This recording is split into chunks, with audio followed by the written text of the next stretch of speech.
Hello everyone, मेरा नाम है प्रतिभा और आज का टॉपिक है intention to create legal obligation. यहाँ पर हम इंडियन कॉन्ट्रैक्ट एक्ट में कॉन्सेप्ट की बात करेंगे, केस लॉज की बात करेंगे और in total intention to create legal obligation का क्या इम्पैक्ट होता है इसकी बात करेंगे। अब इम्पोर्टेंट क्वेश्चन ये अराइज होता है कि क्या हर प्रॉमिस लीगली इन्फोर्सेबल होता है। अगर हस्बैंड वाइफ से बोले मैं तुम्हें पैसे दूंगा, तो क्या ये कॉन्ट्रैक्ट बन सकता है? और अगर ऐसा बन सकता है तो क्या ग्राउंड्स हैं जिसके बेसिस पे ये बन सकता है? तो आज हम इसी टॉपिक के बारे में पढ़ेंगे जो ये कॉन्ट्रैक्ट को मेक कर सकता है और ब्रेक कर सकता है, दोनों ही कंडीशंस पे ये अप्लाई होता है।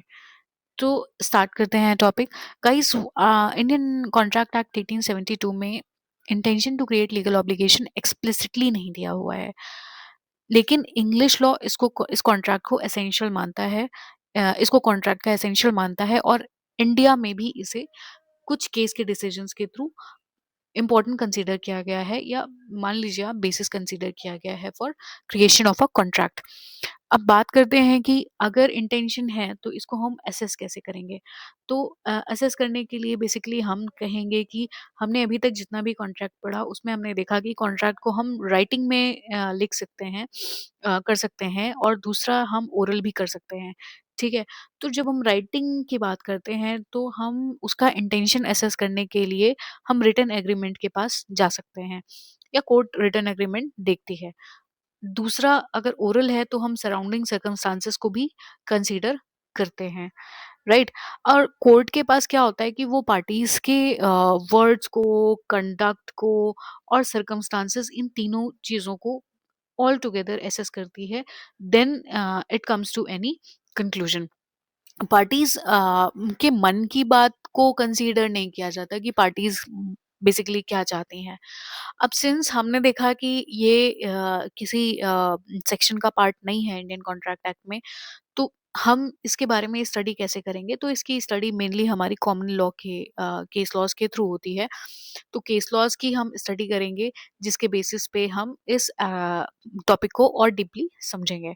तो पहला केस लॉ की अगर हम बात करें तो मैग्रीगर वर्सेस मैग्रीगर है। तो अभी देखना पड़ेगा कि यहाँ पर ये 1888 का है।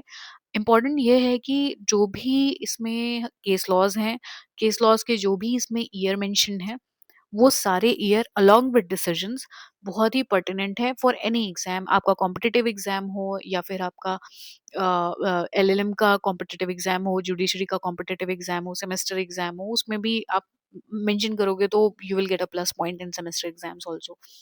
तो अभी इस केस में क्या होता है कि एक हस्बैंड होते हैं और एक वाइफ होती हैं। हस्बैंड और वाइफ के बीच में एक एग्रीमेंट होता है जिसमें हस्बैंड कहता है मैं आपको मंथली पे करूंगा, वाइफ कहती है ठीक है मैं आपके क्रेडिट्स को प्लेज नहीं करूंगी। तो ऐसे एग्रीमेंट को कोर्ट ने बोला कि हाँ, यहाँ पर पार्टीज का इंटेंशन है to enter into a legal obligation. इसीलिए इस कॉन्ट्रैक्ट को, हस्बैंड एंड वाइफ के बीच के इस कॉन्ट्रैक्ट को, एग्रीमेंट को कोर्ट ने कॉन्ट्रैक्ट कंसीडर किया। Now there is another case जिसमें बेल्फर वर्सेस बेल्फर, जिसका नाम है बेल्फर वर्सेस बेल्फर। में क्या हुआ? ये पहली चीज की 1919 का है। आपको सीक्वेंस भी याद करना है कि ये फर्स्ट है, देन ये सेकंड है ना? क्योंकि एग्जाम में ना इसका सीक्वेंस मैच करने के लिए भी आता है और कभी-कभी अरेंज करने के लिए भी आता है। तो और हाँ, नेट के एग्जाम के लिए भी this is also very important. आप पीएचडी दे रहे हो तो भी एक सीक्वेंस वगैरह पूछते रहते हैं। इनके केस में भी वही same consider matter, husband and wife के बीच में सिमिलर मैटर अराइज हुआ। हस्बैंड ने और वाइफ जो है ये इंग्लैंड घूमने के लिए आए थे। अब इंग्लैंड घूमने के लिए आए थे तो बेचारी वाइफ बीमार पड़ गई। अब हस्बैंड को क्या हुआ, वापस अपने काम पे जाना था सीलोन। अभी सीलोन जब ये गए तो इन्होंने बोला कि परेशान मत हो, मैं तुम्हें पर मंथ 30 पाउंड रुपीज़ का अलाउंस दूंगा। तो अब ये 30 पाउंड रुपीज़ इन्होंने 30 pound sorry rupees sorry 30 pound देने का इन्होंने प्रॉमिस किया। अब 30 पाउंड जैसे ही इन्होंने दिए, कुछ टाइम बाद देना इन्होंने बंद कर दिया। तो वाइफ ने केस फाइल किया। तो कोर्ट ने कहा कि it is kind of a domestic arrangement. तो यहाँ पर अगर आप जनरल सेंस में भी देखोगे तो जनरली अगर 2 लोग हैं, और इन दोनों के बीच में अगर कोई ऐसी, हम हस्बैंड वाइफ के बीच की जनरल बातें करें, तो इसमें ये कंसीडर करना कंपल्सरी नहीं होता है कि ये कॉन्ट्रैक्ट ही एंटर करना चाह रहे हैं। ये एक नॉर्मल अरेंजमेंट भी है। तो यहाँ पर भी कोर्ट ने यही कहा। यहाँ जज थे लॉर्ड एटकिन, तो लॉर्ड एटकिन का नाम भी याद करना इम्पोर्टेंट है। यहाँ पे इन्होंने कहा कि ये कोई कॉन्ट्रैक्ट नहीं है, और रीज़न भी इम्पोर्टेंट है इसका, क्योंकि रीज़न के बेसिस पे भी आपके ऑब्जेक्टिव क्वेश्चंस बनते हैं। तो इन्होंने सिंपली यही कहा कि domestic agreements normally do not create legal relationship, right. तो इतना समझ आ गया होगा hopefully. Moving towards next case law, हम बात करते हैं जोन्स वर्सेस पेडवेटन की। Sorry I miss the year, इनका ईयर 1969 का है। तो 1969 में ये आपको तीसरा केस याद करना है, 1919 फिर 1969 का, राइट। इसमें भी ऐसा ही एक अरेंजमेंट होता है, homely arrangement kind of thing. इसमें क्या होता है कि एक मदर होती है और एक डॉटर होती है। मदर ने बोला डॉटर को कि ठीक है बेटा, तुम पढ़ो, हम तुम्हारे एक्सपेंसेस बियर करेंगे, ठीक है। इन दोनों के बीच में एक कॉन्ट्रैक्ट होता है। डॉटर पढ़ने के लिए जाती है, लेकिन 5 इयर्स तक भी इनकी पढ़ाई कंप्लीट नहीं हो पाती है। तो मदर ने अलाउंसेस देना, इनके एक्सपेंसेस देना बंद कर दिए। डॉटर ने केस फाइल किया कि भाई हम लोग के बीच में एग्रीमेंट हुआ था एक तरीके का, तो इन्हें हमें देना पड़ेगा अलाउंस एक्सपेंसेस को। तो कोर्ट ने कहा कि बिल्कुल सही कहा आपने, देयर वाज़ एन एग्रीमेंट, लेकिन हर एग्रीमेंट की एक रीज़नेबलनेस है टाइम की। तो इन्होंने कहा मैडम आपने टाइम 5 साल से ज़्यादा स्पेंड कर दिया है और आपने अभी तक अपनी पढ़ाई कंप्लीट ही नहीं की है। मान लीजिए कि मैडम की बैक वैक आती रही होगी, तो ये इन्होंने अपनी पढ़ाई कंप्लीट नहीं की, तो इसीलिए कोर्ट ने कहा कि although there was an agreement, but it existed only for a reasonable period, right. तो यहाँ पर हम देख सकते हैं कि इन्होंने क्या हेल्ड किया है, the engagement did result in a contract but only for a period reasonably sufficient for daughter to complete the education, right. तो मोर देन सफिशिएंट था 5 साल, तो इसलिए इसको 5 साल के बाद वाले पीरियड को कॉन्ट्रैक्ट कंसीडर नहीं किया कोर्ट ने, राइट। तो इतने इंपॉर्टेंट केसेस थे, 3 बेसिकली इंपॉर्टेंट केस हैं इसके, और उसके बाद फिर हम बात करेंगे कि अगर इंटेंशन को टेस्ट कर रही है कोर्ट, तो क्या बेसिस है, क्या मतलब पार्टीज जो मन में सोच रही हैं उसके हिसाब से होगा, या कोई ऑब्जेक्टिविटी होगी टेस्ट को एसेस करने की।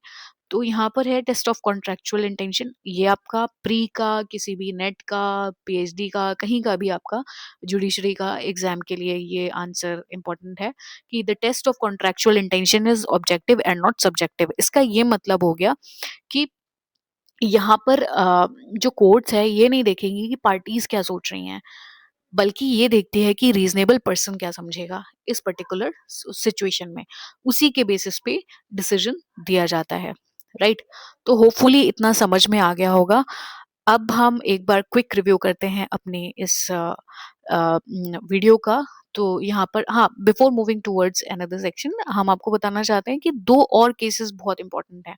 ये केसेस आपको प्री के एग्जाम में किसी में भी मिल जाएंगे, नेट में मिल जाएंगे, जुडिशरी में मिल जाएंगे, एलएलएम के एंट्रेंस में मिल जाएंगे। तो रोज एंड फ्रैंक कंपनी का केस है, और आर के मुडालियर। रोज एंड फ्रैंक याद कर लीजिए नाम, और ये मुडालियर याद कर लीजिए, आपका काम दोनों से हो जाएगा। ऑलराइट।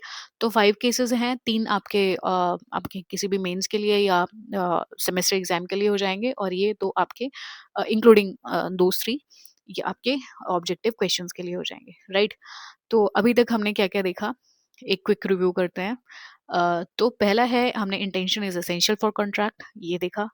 दूसरा, intention can be assessed through written agreement and circumstances, ये भी हमने देखा कि आराम से हम अग्रीमेंट और सर्कमस्टांसेस से कंसीडर कर सकते हैं। Domestic agreements normally do not create binding contracts, Balfour versus Balfour, and the test of contractual intention is objective, right. तो ये बेसिक सा छोटा सा टॉपिक है, intention to create legal contract. अब अगर आपको कोई और टॉपिक पढ़ना हो तो please do comment in this comment section, और until then please like, subscribe and share my channel video, and till then, bye bye, thank you.